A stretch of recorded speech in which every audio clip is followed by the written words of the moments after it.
solidarité, engagement, bénévolat, Radio Fidélité au cœur des assos.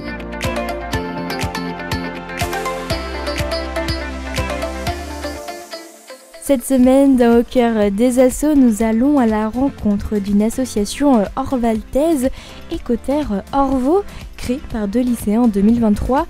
Elle a pour but de rendre l'écologie accessible à tous et facile à mettre en place dans le quotidien des habitants de la ville. Bonjour Eliso, vous êtes cofondateur et président de l'association Écoterre Orvault. L'association a vu le jour en 2023. C'est ça, en mars 2023, donc je l'ai co-créé avec une amie. À l'époque, on était au lycée, parce qu'on était tous les deux engagés dans diverses ONG, mais qui étaient plus à l'échelle internationale, et on voulait vraiment s'engager en local, et c'était pas trop possible. Donc on a décidé directement de créer notre propre structure. Au début, on voulait créer un collectif, pour éviter toute la paperasse et l'administration. Mais au final, la mairie d'Orvault nous a accompagnés par le biais de la maison des associations et donc nous a conseillé de passer en statut d'association loi 1901. Donc c'est ce qu'on a fait et effectivement c'est beaucoup plus pratique. Et donc ça a été créé le 9 mars 2023 précisément et c'était vraiment pour agir pour l'environnement, en faveur de l'environnement sur Orvault. Et Orvault parce que c'est la ville où vous habitez ? Ouais, où on habite, ouais, c'est ça. Et donc ça fait, là on est en 2025, donc ça fait 2 ans et demi. Ouais. Vous faites énormément de choses en 2 ans et demi. C'est vrai qu'on a essayé de faire le maximum de choses.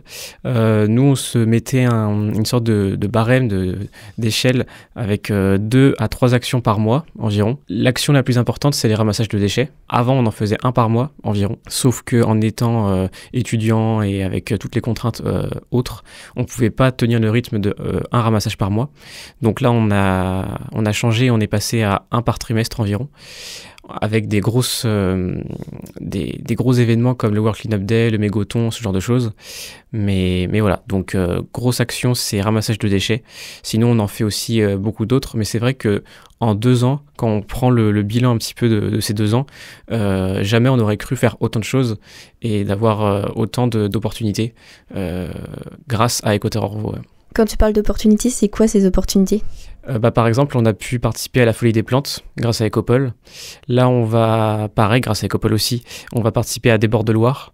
Donc ça, c'est avec des stands de sensibilisation, avec des jeux, des animations, ce genre de choses. Et sinon, on a la chance de rencontrer plein de gens. Donc ça, c'est très bien. Enfin, moi, le contact, j'ai besoin de ça. Donc c'est vrai qu'avec les ONG internationales, c'était un petit peu plus compliqué.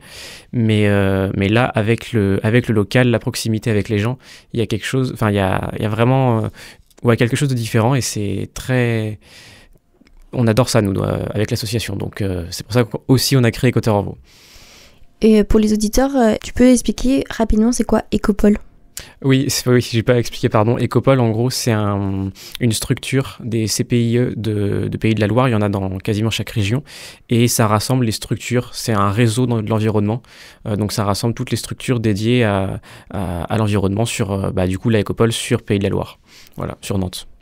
Et les habitants d'Orvault, ils ont bien pris cette nouvelle association ? Oui, il y avait déjà quelques autres associations dédiées à l'environnement, mais vu que nous, on est vraiment plus dédié ramassage, thématique déchets et alimentation durable, ça se complétait plutôt bien. Nous, les ramassages de déchets, on a les statistiques sur le nombre de personnes qui vient en fonction des les codes postaux, en fait, les territoires.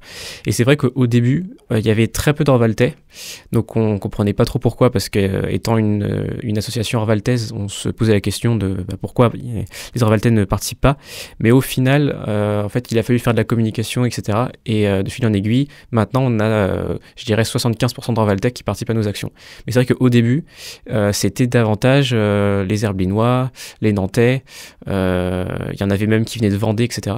Donc voilà. Mais maintenant, effectivement, les Orvaltais sont pleinement investis et ça fait plaisir en tout cas. Merci beaucoup. Merci. Demain, nous poursuivrons notre découverte de l'association Écoterre Orvault, toujours en compagnie d'Eliso, pour parler de leur action de ramassage de déchets dans la ville d'Orvault, mais également dans la métropole nantaise.